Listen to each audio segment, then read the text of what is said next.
Olá, eu sou Adalberto Piotto e seja bem-vindo ao Revista Fecomércio, esse espaço de debate real sobre a realidade do país. Não é novidade para ninguém que mora no Brasil que a sensação de prazer de fazer parte de um dos maiores países do mundo, de cultura e natureza admiráveis, convive com o drama diário de sermos também um país socialmente endividado. As maravilhas daqui sempre estão ao lado das nossas carências, orgulho e vergonha, prazer e frustração. Mas o que fazer diante dessa dualidade da sensação de pertencimento nacional sempre em dúvida? Aliás, que tipo de brasileiro você é? O que reclama dos problemas que não faltam ou o que se envolve para resolvê-los? Ricardo, Brasil é sinônimo de quê para você? O Brasil é sinônimo de muita coisa, assim, Camila. Mas a primeira coisa que eu penso, assim, é sinônimo de casa, que é minha casa. E os problemas do país afetam esse sentimento, essa relação que você tem? Eles causam outros sentimentos, né? Mas, assim, como aqui é minha casa, aqui estão as pessoas que eu amo, aqui que eu moro, então eu quero minhas coisas limpas, quero minhas coisas arrumadas, eu quero as coisas ricas. Você teve uma experiência fora do Brasil, tanto que agora você é professor de inglês. E quando você diz para alguém, eu sou brasileiro, o que isso desperta em você? Qual é o seu sentimento em relação ao país? Pô, como eu te falei, aqui é minha casa. Mas eu, invariavelmente, eu vou parar a pensar que a minha casa tá uma bagunça do caramba. Isso está causando uma péssima impressão para os meus vizinhos dos outros países. E não porque eu me importe muito com o que eles estão pensando nesse sentido, eu respeito isso, mas enfim, quando eu olho para minha casa, eu quero ter orgulho dela. Eu fui para Londres quando eu tinha 22 anos. Né? Quando eu cheguei lá, eu descobri que eu era brasileiro. Eu era diferente dos caras de lá. Bom, hoje o Brasil para mim sempre foi um país do futuro, sempre foi. Hoje mesmo, eu não estou acreditando muito no Brasil. Olha, será que a minha vontade, a minha opinião, será que ia mudar alguma coisa? Eu não acredito. Tinha que, o povo deveria lutar para o seu país, eu acho, o povo. Mas que tipo de brasileiro o senhor se considera? É um brasileiro atuante ou não? Eu sou um brasileiro atuante, porque eu tô com 60 vou fazer 67. Eu não parei de trabalhar até hoje. Eu torço ainda, porque eu tenho meus filhos, tenho meus netos, né? Eu não posso, eu quero um país melhor para eles, eu não quero um país pior. Qual é um sinônimo de Brasil para você? Automaticamente, quando eu falo em Brasil, me vem a mistura, a diferença, a convivência, nem sempre fácil, entre diversos povos, diversas pessoas, que normalmente a gente vê como, historicamente, como algo leve, como algo natural, mas que não é tão natural assim, não é tão fácil essa convivência, lidar com as diferenças. E com tudo isso que você diz, você se sente brasileiro no seu dia a dia? Me sinto brasileiro, assim como eu me sinto sul-americano e me sinto professor e me sinto pedestre. Tem várias identidades que estão juntas. Eu tento fazer o meu melhor, o meu possível, sabe? Não querendo passar por cima de ninguém. Então, mesmo no comércio, você tem que ter esse respeito. Você está lidando com o público, você tem que ter esse respeito. Então, acho que, mas assim, questão de atuante, de ir nas passeatas, algo assim, não. Eu ainda falho nessa parte de repente, estar indo além, né, disso daí. E você acredita que o país tem solução? Acredito. Eu acho que nós temos sempre que acreditar.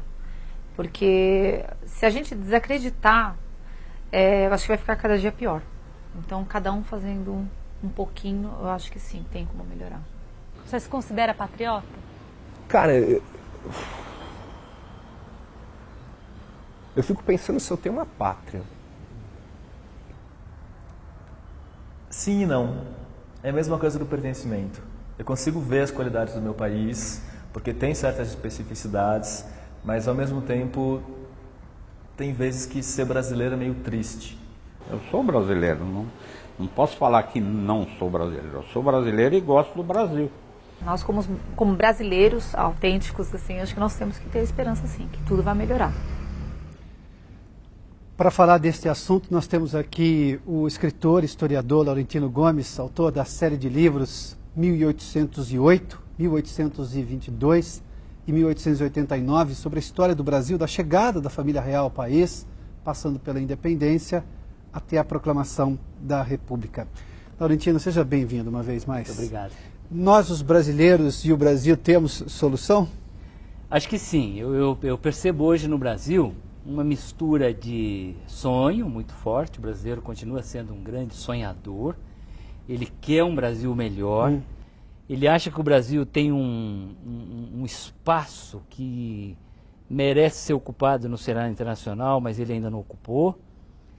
Mas eu percebo também uma certa exaustão nesses sonhos. Eu acho que tem a ver muito com o período da redemocratização. O brasileiro achou que uma vez terminado o regime militar, a ditadura, bastariam alguns anos de exercício da democracia e todos os nossos problemas se resolveriam.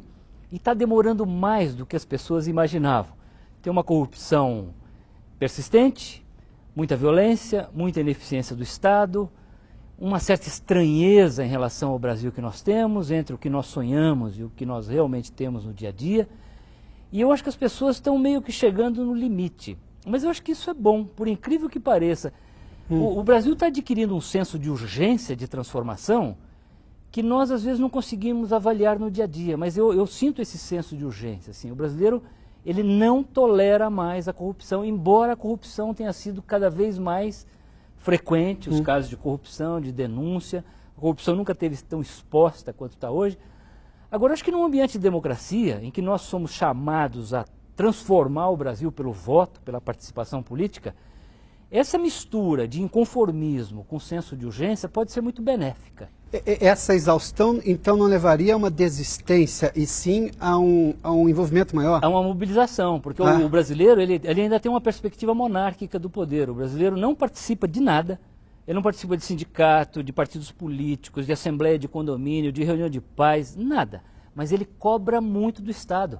O Estado tem que ser um bom provedor de educação, de saúde, de segurança, de saneamento, de cidadania. E essa é uma perspectiva monárquica. É o imperador, um homem sábio, amante da educação, da ciência, das artes, que vai nos prover... Que foi Dom Pedro II. Aquilo que nós não temos. É uma perspectiva monárquica muito associada à ideia, à figura de Dom Pedro II. Agora, numa democracia republicana, quem constrói tudo isso somos nós. Então, não adianta você achar que a elite é mais corrupta, que o Estado é mais ineficiente, mais desonesto, que o Congresso é formado de ladrões. O que está em Brasília é mais ou menos o espelho do que nós somos na média. Aliás, existe até uma certa estranheza, né? O brasileiro, às vezes, ele cobra do Estado padrões de ética, de cidadania, de eficiência que ele não cultiva nas suas relações privadas. Ele fura fila, ele fura sinal, ele anda pelo acostamento quando o trânsito está parado, ele corrompe o agente público quando isso é da sua conveniência. Mas ele cobra do Estado padrões de eficiência e de cidadania que ele não tem. Então, como é que a gente melhora tudo isso? Qualificando a sociedade brasileira pela educação, pela cultura, pela leitura, por debates como esse. Quer dizer, cobra ética, mas não oferece ética na mesma proporção, cobra eficiência e também não oferece a mesma eficiência no seu dia a dia, é isso? Isso, não, e uma coisa meio messiânica, né? Assim, o brasileiro está o tempo todo à espera de um salvador da pátria. A gente ainda fica esperando o salvador da pátria? Sem dúvida, eu acho que tem uma coisa sebastianista do rei Dom Sebastião que vai restaurar a glória perdida de Portugal e do Brasil. E eu acho que isso explica um pouco o nosso estado de exaustão nesse momento. Depois da democracia, nós apostamos em alguns salvadores da pátria. O Collor, que era o pai dos descamisados, o Fernando Henrique, que ia dar um tiro na inflação e resolver tudo, o Lula, o pai dos pobres, a Dilma, mãe do Bolsa Família, e meio que nós esgotamos o nosso arsenal de possíveis candidatos a salvadores da pátria. E hoje é como se o brasileiro estivesse olhando nu diante do espelho, dizendo, isso é o que nós somos. É um povo nu para usar... Isso, não é o rei que está nu, é o povo que está nu olhando, falando, e agora, como é que eu resolvo isso? Não tem salvador da pátria, não tem fórmula milagrosa, não tem atalho, não é possível mais você fazer uma ditadura e resolver tudo rapidinho, o que nós não estamos conseguindo pactuar no Congresso. Agora somos nós, nas urnas, na participação política, nas empresas, nas escolas, na imprensa, mudando o país. E aí é pedreira. Você fala, então sou eu que tenho que construir o país dos meus sonhos? É você. Valentino, você falou sobre educação e, claro, esse tema é recorrente por razões óbvias. Quando o sujeito que depende da escola pública espera que o Estado faça a melhor escola, mas ele não faz nada, eu estou dizendo da camada do ponto de vista socioeconômico mais inferior da sociedade, até porque não consegue pagar a escola particular. E ele vai lá, espera que o governo dê a escola perfeita, mas ele não se envolve na educação do filho, ele não acompanha o filho, ele não vai até a escola onde o filho estuda. E quando você vai para o andar de cima, para usar uma expressão do Hélio Gaspari, o sujeito paga e ele acha que já que eu paguei vão ter que me entregar pronto. Mas a escola não vai resolver, nunca resolveu o problema 100% de ninguém. A escola é só um instrumento para educar as pessoas. O envolvimento do pai e da mãe. Essa relação com a escola é a mesma relação do país, do brasileiro, independentemente de classe social? Em relação a tudo. Outro dia eu vi um artigo interessantíssimo de um psicanalista num jornal, o Dr. Daut, falando da síndrome do coitadismo no Brasil. Assim, uma enorme parcela dos brasileiros se julga credora do país. Assim, eu fui escravo, sou descendente, venho do Nordeste, eu sou da periferia, nunca tive chance alguma, então o país me deve. Ou eu pago imposto. E a elite, os que ganham dinheiro, os que empreendem, se sentem culpados pelos passivos históricos sociais que o país acumulou. Então tem uma mistura de expectativa de que eu devo receber tudo sem me esforçar muito para trabalhar, para estudar, para me empenhar e tal. O Estado tem que resolver todos os meus problemas. E o outro que se sente culpado. Então ele não tem uma relação franca, natural com a riqueza, com o sucesso. Então o Brasil convive mal com o sucesso, convive mal com o dinheiro, convive mal com a inovação, convive mal com a livre iniciativa. E eu acho que nós estamos travados. Por que acontece isso? É um problema de identidade nacional. Uhum. Eu acho que nós não nos relacionamos bem com o passado, nós não temos heróis da pátria. Quem são os nossos heróis? São os heróis da monarquia ou são os heróis republicanos? São os bem-sucedidos ou são as vítimas? O Zumbi dos Palmares, o Tiradentes, que foi enforcado. Quem são os nossos heróis? Isso se reflete numa identidade nacional que está muito frouxa, que não está pronta, não está construída. Então, nós somos honestos ou desonestos? Nós somos eficientes ou ineficientes? Nós somos violentos ou nós somos pacíficos? Então, eu acho que tem uma amálgama que ainda está se formando, mas que eu acho que isso vai acontecer num ambiente de democracia, porque até agora o que nós tivemos foi uma construção de cima para baixo. Ou o príncipe regente que chegou de fora e começou a construir tudo num mar de escravidão, de analfabetismo, de pobreza e latifúndio, e depois continua essa construção no primeiro reinado, no segundo reinado, no Getúlio Vargas do Estado Novo, que é um monarca republicano, nos generais de 64, que são monarcas fardados republicanos. Uhum. Então você não se reconhece nessa história. Quem sou eu? Qual é a minha identidade? Agora, numa democracia, não. Numa democracia você tem que pactuar as coisas. Isso significa que se nós formos perseverantes, nós não caímos no cinismo, no desânimo, na exaustão, e assumirmos a república que nós proclamamos na campanha das diretas em 84 e celebramos nas urnas do plebiscito de 93. Se nós persistirmos nesse caminho, lá na frente, eu acho que república e democracia, que são conceitos que ainda estão muito frágeis, vão se incorporar plenamente na identidade nacional brasileira. Os brasileiros já assumiram o Brasil? Tomam conta do país? Não, ainda não. Não, né? Nós temos um problema seríssimo de cidadania, né? O brasileiro, ele acha que o Brasil é um grande provedor. Não é uma sociedade, não é um pacto nacional no qual todos têm que contribuir de forma equânime. O país o Brasil é uma entidade etérea, uma entidade que você não consegue identificar o que é, mas que me deve alguma coisa. Eu me sinto credor do Brasil inteiro. Ou porque você acha que paga imposto, então o Brasil tem que te dar tudo, você não participa de mais nada, ou porque você é parte de um passivo social, como por exemplo, descendentes de escravos que foram abandonados à própria sorte, depois da Lei Áurea, e se julga credor de um passivo histórico. Então quem cuida do Brasil? Então, e tem essa coisa da demonização do outro, né? São os portugueses que nos fizeram pior do que nós somos. A gente tem problema com o nosso passado? Tem, um problema seríssimo. Não está na hora de fazer as pazes com o passado para parar de pôr a culpa no passado? E de assumir o passado também. Então, é muito curioso, porque nós oscilamos entre uma visão muito épica do passado, que é, por exemplo, a que prevaleceu durante o regime militar, do filme Independência ou Morte, um Brasil grande, poderoso, potência mundial, o gigante adormecido que vai acordar, ou uma história muito vira-lata, do Dom João que comia franguinho, era bobalhão, o Dom Pedro, um homem mulherengo, boêmio. Nós oscilamos entre essas duas coisas, então nós temos um problema, nós não nos colocamos de acordo com o nosso passado. Como história é uma ferramenta de construção de identidade, é só olhando para o passado que você consegue entender quem você é hoje. Se você não se põe de acordo com o passado, você vive uma identidade esquizofrênica hoje, que eu acho que é o nosso caso. Nós temos uma identidade nacional esquizofrênica. Daí Agora, as pessoas demoram a responder a pergunta sobre patriotismo, como vimos aí. Isso, até porque essa pergunta de patriotismo é muito interessante, porque o que significa patriotismo? Não é comprar o Brasil uma ideologia pelo valor de face, com um cheque em branco, como, por exemplo, queria o regime militar quando dizia Brasil, ame ou deixe. Se você não o amasse, você não era patriota, não amasse o regime militar. Não. Patriotismo significa gostar do Brasil, desejar um país melhor, ser contra a corrupção, ser contra a desonestidade, ser contra a índole autoritária. É isso que é ser patriota.